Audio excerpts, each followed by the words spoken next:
Kathy Beer, Director of Adult Services at the Norman Williams Library in Woodstock, Vermont. And I want to welcome you here tonight to our third Great Cooks of Woodstock. And tonight we're really excited to have longtime residents, Jim Reiman, and his sous chef slash camera woman slash silent partner, Linda Grant. Tonight we're going to tiptoe through Italy, and Jim is going to do some two hearty Italian classics. Okay, Jim? All right, I guess I'm on. You're on. Welcome to our home, and I'm Jim. Linda is going to video this. So yes, tonight we're going to do two dishes that I've tasted many times in Italy, and I think that they're really appropriate because they're simple and they can be done for two people or more, however. But the fact that they require minimal ingredients and they're very delicious, I think would be a great dish for everybody to try if they haven't tried it. And I'll explain as we go that you can do variations on a theme here. So anyway, the first dish is called cacio e pepe, which simply means cheese and pepper. And I don't think it's a traditional dish. I really think it's sort of more of a modern Roman trattoria dish that is a little riff on like macaroni and cheese, only this is with pasta and cheese. And it is so incredibly simple because it just has pasta, which is cooked in salted water. And the water, the way we're going to do this tonight, is extra starchy because of the minimum amount of water that we have. And the starchy water and the salt adds a little boost to the sauce, which is simply sauteed pepper in a little olive oil, and then you add cheese to it. Mix it all together, and that's cacio e pepe. The other one is risotto, and risotto can be with anything, seafood risotto, chicken risotto. Tonight we're going to do mushroom risotto. It sounded like a fall thing. And the way I do it is with some shallots and a little chicken stock. If you wanted to do it vegetarian style, you could do it with Buddy. Go over there. It's my dog. Sorry. So mushroom risotto and cacio e pepe. So what I'm going to do to get things started is I'm going to cook the risotto in a saute pan. It's a little bit different than some different kinds of risotto that people, there are a number of different ways you can do it. But this one is simply taking a liberal amount of olive oil, putting it in the saute pan, and we'll let that heat up a little bit.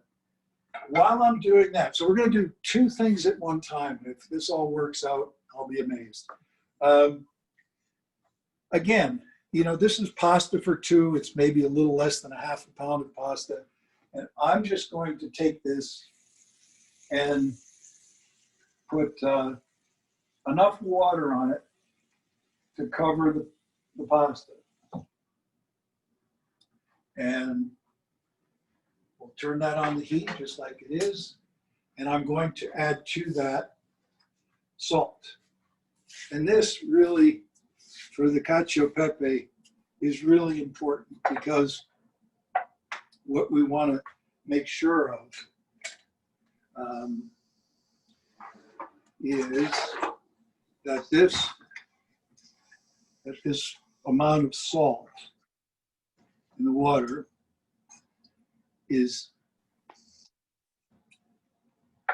that's just about right. It should taste a little bit like if you're out swimming in the ocean, you get a little salt water in your mouth. That's exactly what you're looking for. So here's the olive oil getting heated up. And to make this risotto dish for two, this is about 1.5 cups of rice. So I'm dumping it into the hot oil. And see, my wooden stir, where do we got? Excuse me. Very important. So if you take a look at what I'm doing here, you can see that the if it shows up here, the rice kernels actually turn a little whiter as they start to expand and pop. And that's what you want to do. The kernels will open up a bit. And so I'm going to just turn this off because I don't want it to get, or turn it down. I want to get too hot. We just let it simmer. And I made some chicken stock. And I just want to show everyone this little technique. The chicken stock is simply made from cooked down chicken bones. And it will, there's some fat on the top of it. But this is what I do with it. I put it in a skimmer. Make sure that I have enough. Give it a minute.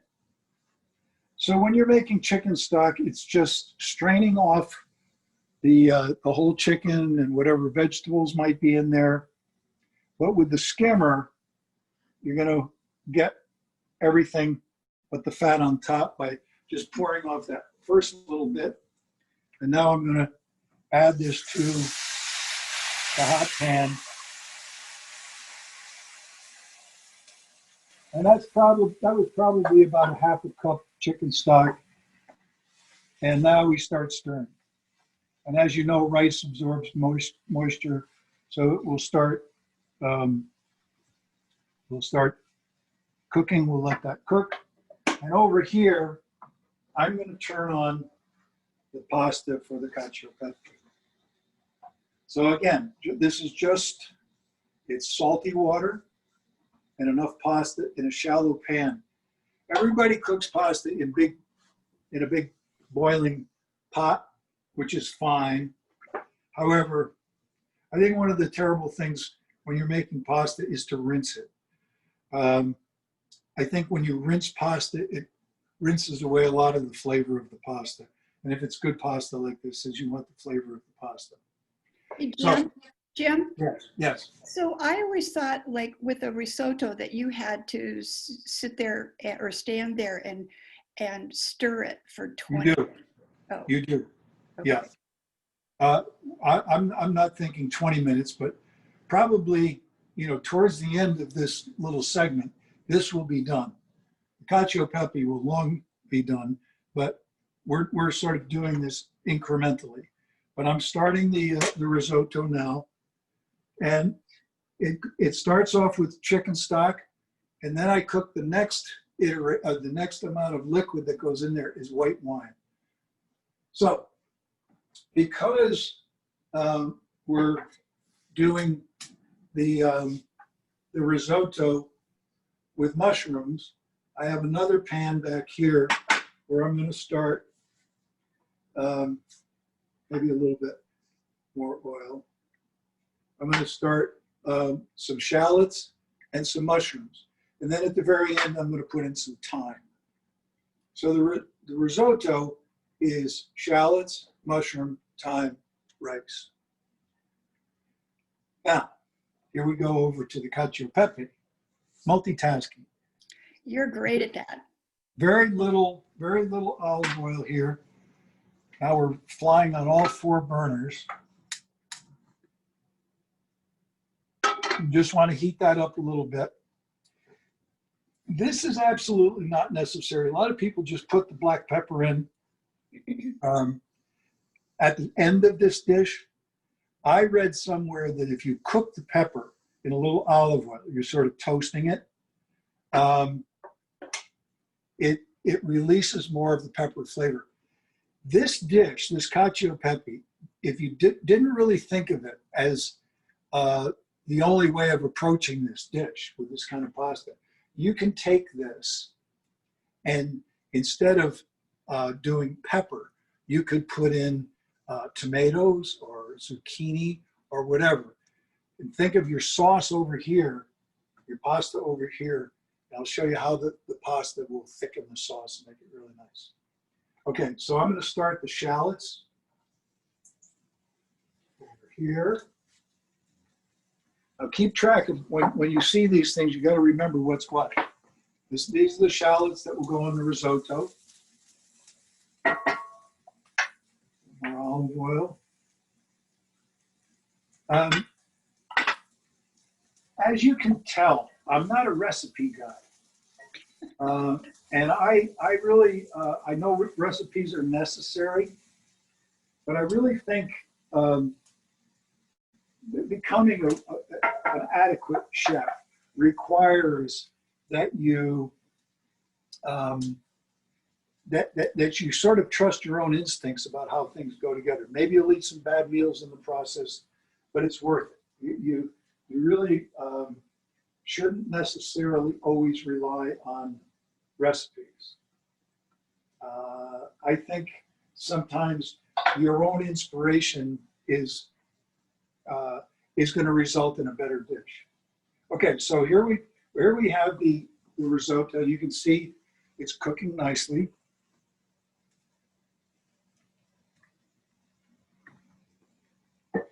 I don't know if you know Alton Brown. He had a show called Good Eats, and he did a demonstration one time, and he was really kind of obsessive about risotto. He said you always had to stir it in the same direction because you wanted all the grains of rice to line up in the same way. I don't know about that, but anyway, that it's looking nice. You know, the rice is absorbing the liquid, which is what you want it to do. The next time we do this, we'll be adding some white wine when you're cooking risotto is absolutely essential.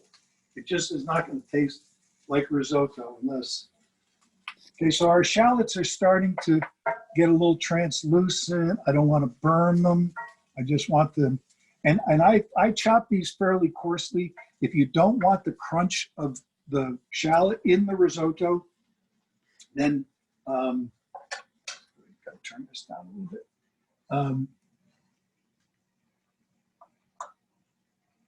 You could chop the shallots a little bit, mince them more. Okay, here goes the pepper into the. That's about a teaspoon of pepper.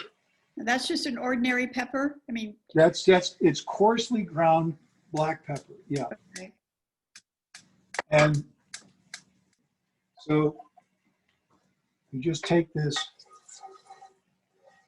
and if you can see that, you can see it, but you can't smell it.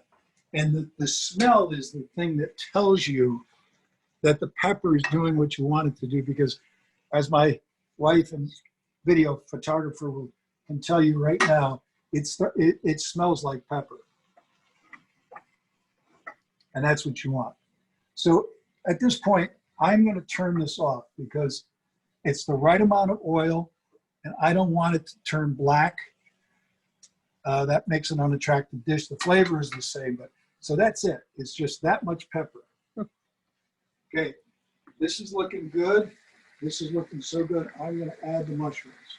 And this was about a little over a cup of mushrooms for this dish. And let me heat down a little bit here. So now you're just sauteing the mushrooms and the shallots together. And I put in a little dollop of butter.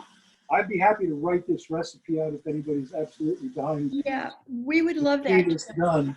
I think going back and looking at the videos really, that was probably less than a teaspoon of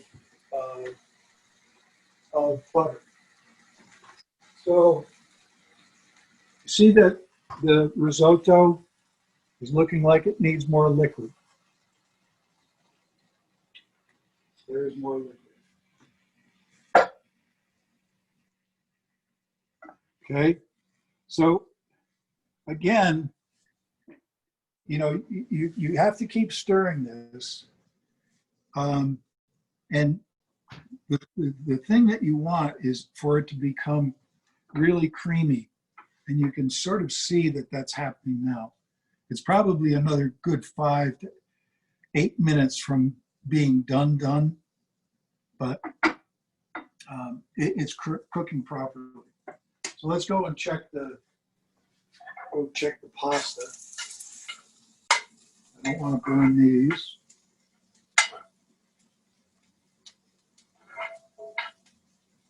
Okay. So the pasta, you can see that it's looking,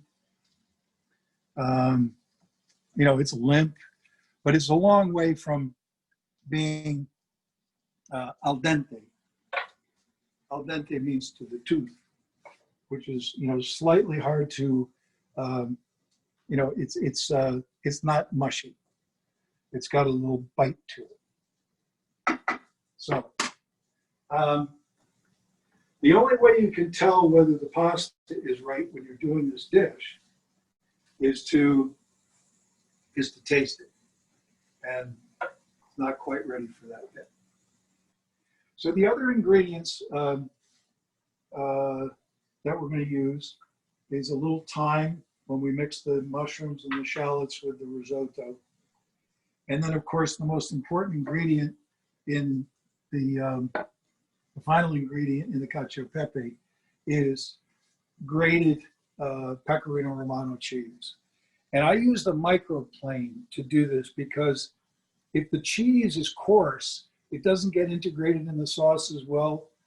And again, the whole thing with the cheese is for it to melt. And like your perfect macaroni and cheese, that's what you're looking for. So we're looking pretty good here. This is a little ad lib. I'm gonna add a little chicken stock because we're already using chicken stock in the sauce for the risotto. So, but you can do this vegetarian style, and salted water is fine.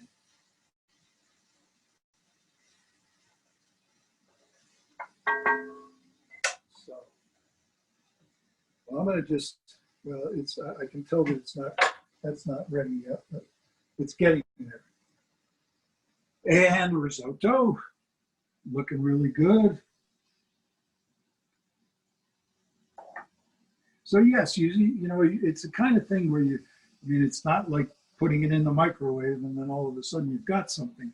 You have to stand here and cook, but isn't that the whole idea of it, that we want to be cooking and not watching the evening news, because there's nothing good on the evening news anymore. So I would say that if you can, Linda, just give a view. These, I don't like to cook the mushrooms until they're really dry. Oh, by the way, the mushrooms, you can use any kind of mushrooms. If you can get wild mushrooms, like in Vermont, if you were able to get chanterelles in the fall or morels in the spring, that's so much the better. My favorite to do this dish are shiitakes. That doesn't look like a shiitake, but it really is. And they're good. The shiitakes to me are better than the other institutional mushrooms. They have a little bit more of a wild flavor to them, I think. So this is all shiitakes.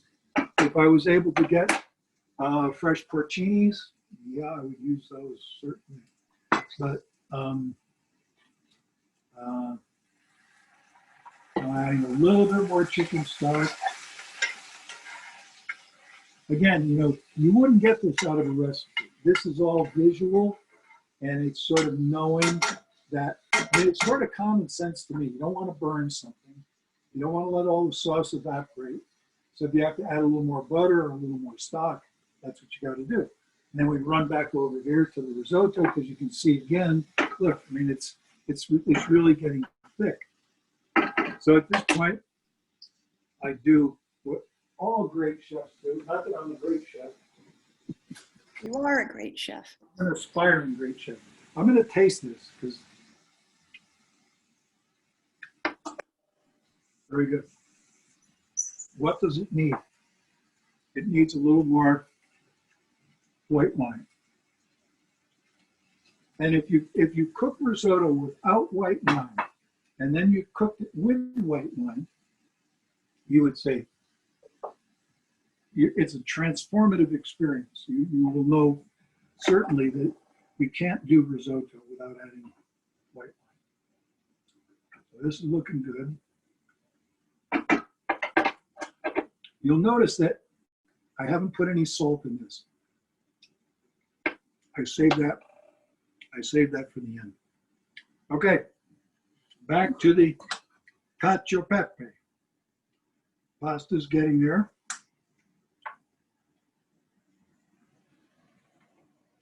This is kind of the tricky part. When you're doing this, I mean, it's like, you know, if you were frying an egg and you did it a little bit too long, it's not going to come out right. If you do it a little bit too less, it's not going to come out right, because the yolk has got to be runny and the eggs got to be, the white's got to be firm. And for this dish to really come out right, it's got to be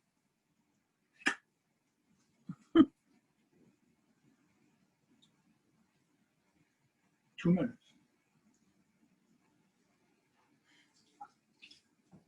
Because the pasta has to be slightly harder, because it's going to continue to cook a little bit longer. So Jim, Yeah. do you test, I mean, have you ever, so what I do with the pasta is I open it up and look at it. If there's a little bit of white in it still? No. No. I don't. I taste all the time when I'm cooking. I mean, you can't do that. I mean, I was in the restaurant business all my life, and yes, back in the kitchen when you're doing recipes, you're tasting.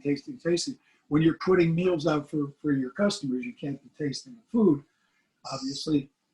But by then, you know sort of intuitively the way everything should be. When I'm cooking at home, I'm tasting all the time. If you don't, when you get to the table, you're going to be surprised. You're going to say, oh dear, more salt. Oh dear, more of this, more of that. So I put in enough white wine. I can tell by the taste. I'm going to add a little bit more chicken stock. And again, this is, you can see that I'm not calling out for, 2 ounces of this or 1 ounce of this. This is all visual. The rice is not cooked yet, but it's getting there. And it's still nice and creamy.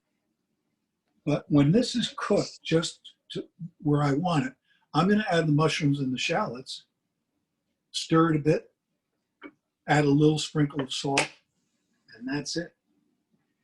Actually, now, so that I don't allow this to get away from me while I'm doing this other thing, I'm turning that off, which is okay, because it's going to be fine. So I'm going to taste this, and I can tell this is fine. So heat's on. Just olive oil and pepper, if you can believe it. Now I'm going to turn the heat on, but very, very low, because I don't want this to sort of coagulate. And when you put the cheese in, if it's too hot, that's what it does. So what's happening here is you're picking this stuff up, this pasta up, this pasta up, and don't mind that it has lots of water on it, because that's what you want. And in the end, you're going to add more water. So, a scant amount of olive oil, some pepper, some salted water, and some pasta that needs maybe another minute's worth of cooking to be perfect.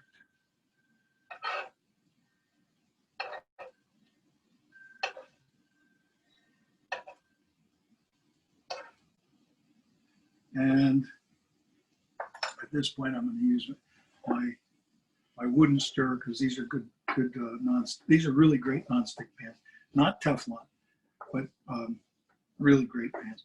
So if you look at this, you can sort of see that the pasta is getting kind of thick. You know, see how it's. So what I do then is I do a little salt and water, and we let it cook a little bit more. Now there's something that tells me right now, maybe it's the glisten or the way the pasta is all lying there, that it's time for the cheese. And I can only say that that much is probably a tablespoon. I'm going to do 1, 2, 3 tablespoons.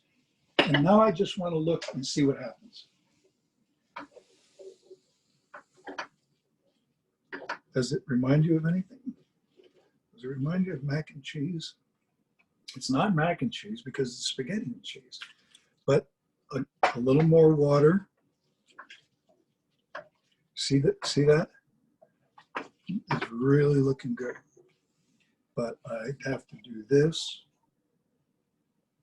Okay.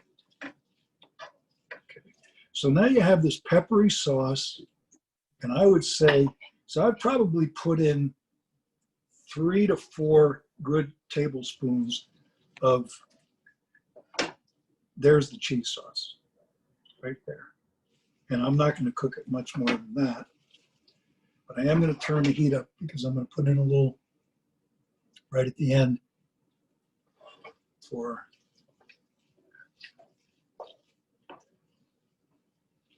that is just about the way I want it. Can you see how the sauce is? I mean, it's just the pasta water and the cheese and the starch in the pasta. That's making that thick. Okay.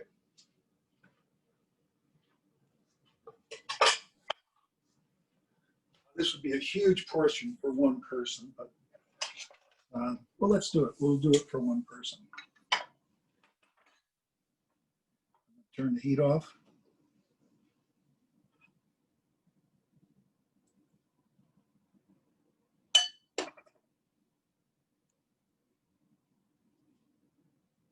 You know, I'm sure that great Italian restaurants that are interviewing chefs, whether they're in Italy or in the States, they say, I want you to make me cacio pepe. If they didn't know how to do it, they wouldn't get the job. And if they did know how to do it and it didn't come out right, they wouldn't get the job. But anyway, this is it. It's pepper, olive oil, cheese, and pasta. So let me just, can you come over and just have a peek at that?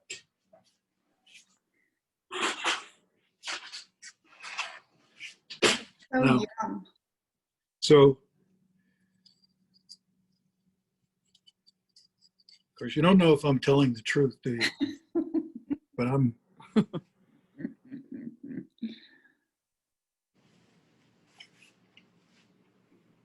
Mm-hmm. This is the hard part. We don't get to eat it. It's really, really good. I mean, I've done this about 300 times. So, but I mean, could anything be more simple and more satisfying, you know, whether it's at lunchtime or dinner and you just crave a bowl of pasta? What, you want some?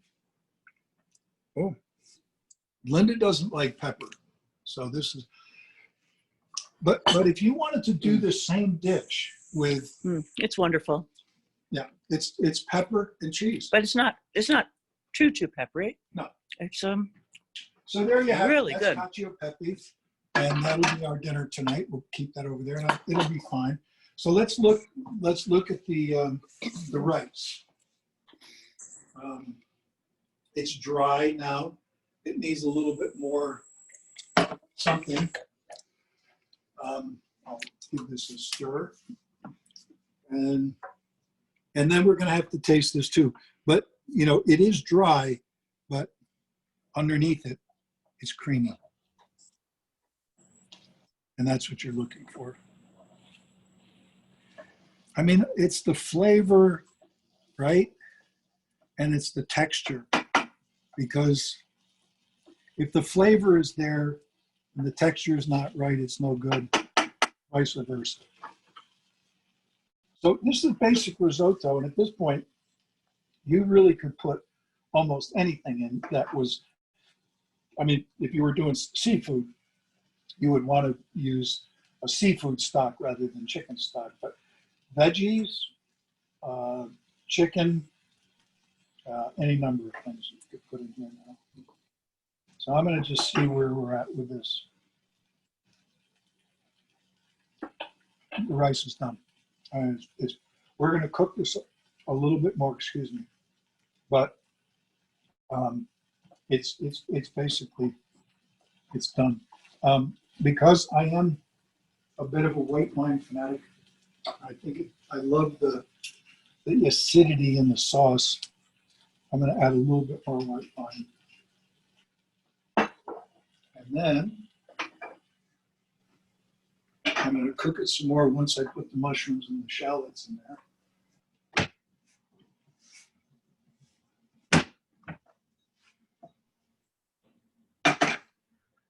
And, you know, both of the, I said for two, and these, it would be two very hearty eaters because, you know, these are large portions.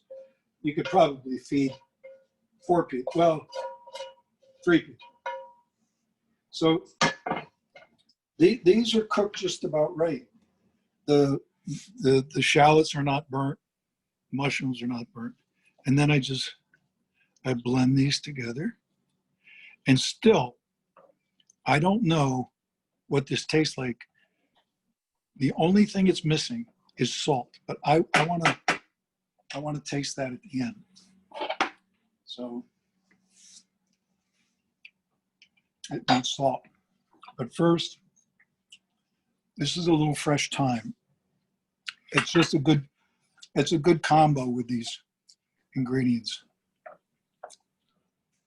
A little fresh thyme. Okay, looking good.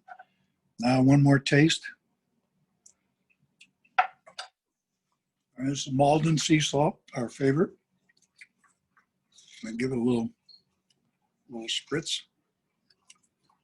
You know, half a teaspoon maybe, not even. And I'm going to just turn the heat up a little bit on this, just to, yeah, the texture of it is just about right. I mean, the creaminess of it is just about right. So, So Jim, yes. what you use a lot of white wine. So what kind of white wine are you using? I mean, This is Pinot Grigio. It's Pinot Grigio. Rufino. It's, you know, if you're adverse to using wine because of the alcohol, that's not an issue because of the alcohol just goes off in the air.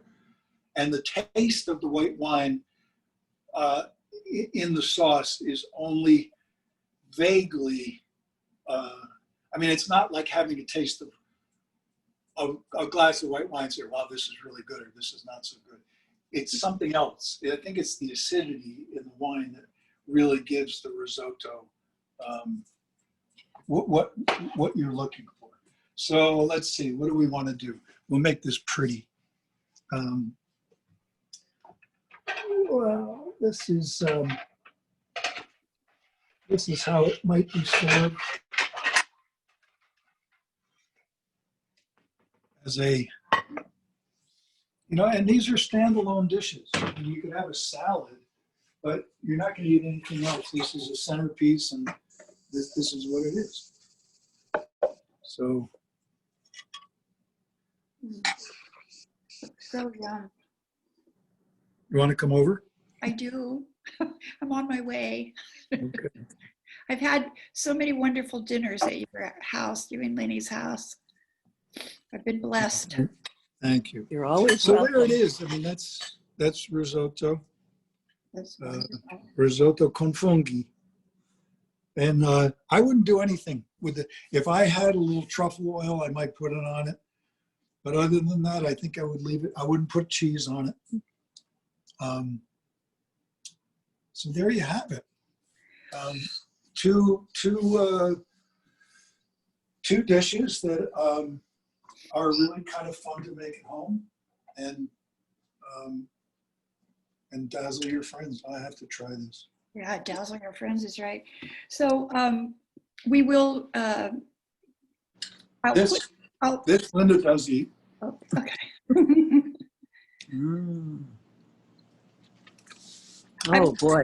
I Oh, will put your classic your recipes. I will attach them to this video.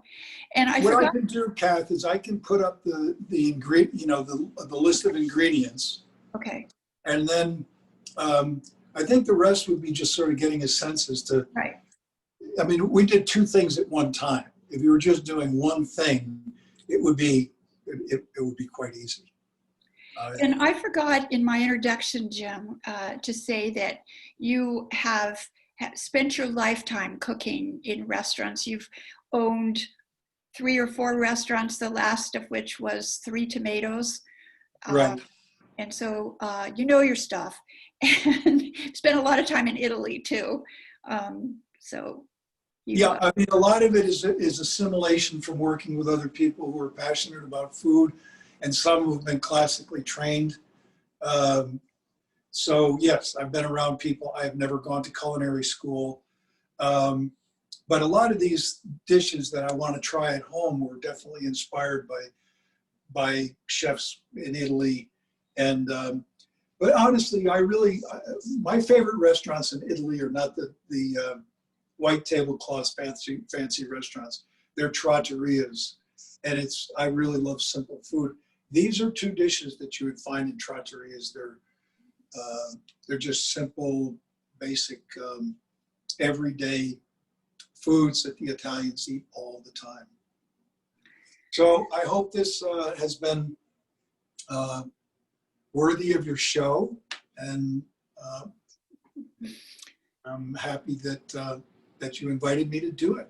Well, thank you for inviting us into your kitchen, and thank your camera person for us too. I will. I'm going to thank her. I'm going to thank her with some risotto. Okay. Thanks so much. Take So, care. salute and buon appetito. Buon appetito.